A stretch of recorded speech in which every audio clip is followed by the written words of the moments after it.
పోలీసుల అబాండాలు వేసి పోలీసుల జడ్జిమెంట్లు ఇచ్చే పరిస్థితి నెలకొనడం న్యాయమా అని విరుచుకుపడ్డారు బాధిత కుటుంబాలు. గతంలో రౌడీ షీటర్ లేని యువతపై ఇప్పుడు పెద్ద కేసు కట్టబెట్టేందుకు రౌడీ షీట్ ఓపెన్ చేశారని తీవ్ర ఆరోపణలు వెలువడ్డాయి. ఈ వ్యవహారాన్ని తప్పించుకోవడానికే ముందస్తుగా రౌడీ షీట్ పెట్టారని పేర్కొన్నారు.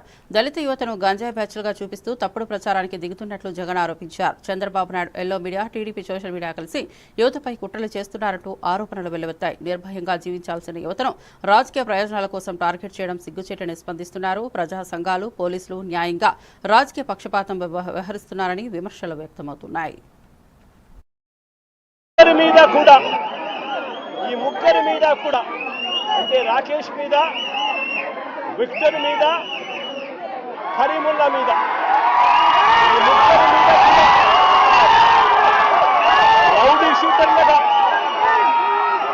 షీటర్లుగా ఎప్పుడు రౌడీ షీటర్లుగా వీళ్ళని నమోదు చేశారో తెలుసా?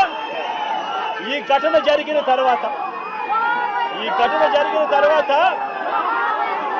ఇది ఇక పెద్దగా అవుతూ వస్తూ ఉందని తెలుసుకున్న తర్వాత వీళ్ళని రౌడీ షీటర్లుగా, ఈ ఘటన జరిగిన తర్వాత వీళ్ళని రౌడీ షీటర్లుగా చేశారు. నేను అడుగుతా ఉన్నా, ఇంతకుముందు వీళ్ళు రౌడీ షీటర్లుగా లేరు. రౌడీ షీటర్లుగా వీళ్ళ మీద నమోదైంది, వీళ్ళని నమోదు చేసింది ఈ ఘటన జరిగిన తర్వాత. ఇంత ప్రస్ఫుటంగా పోలీసులు ఎలా దుర్మార్గం చేశారు అన్నది ప్రస్ఫుటంగా కనిపిస్తూ ఉంది.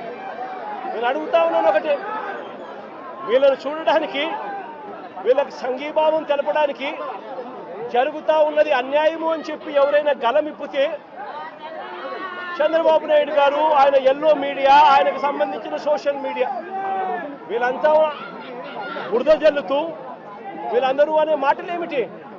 వీళ్ళది గంజాయి బ్యాచ్ అట, వీళ్ళు రౌడీ షీటర్లట అని రకరకాలుగా వీళ్ళ కుటుంబాన్ని పరువును తీస్తూ వీళ్ళందరూ మాట్లాడుతూ ఉన్నారు. నేను అడుగుతా ఉన్నాను, కేసులు ఎవరి మీదైనా కానీ కేసులు ఉండొచ్చు.